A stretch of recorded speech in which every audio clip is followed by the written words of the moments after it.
Hi friends, welcome back to my channel டிஎன்வாஸ் கேஎல். நமக்கு ரொம்ப நாள் ஒரு ஆசை, கேரளா ஸ்டைலில் கேரளா ரொம்ப ஃபேமஸான சம்மந்தி சோறு செஞ்சு சாப்பிடணுன்ட்டு.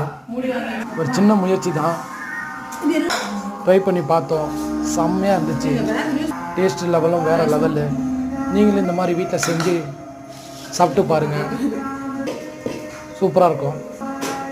டேஸ்ட் எப்படின்னு கமெண்டில் சொல்லுங்கள். அப்படியே மறக்காமல் நம்ம சேனலை சப்ஸ்கிரைப் பண்ணி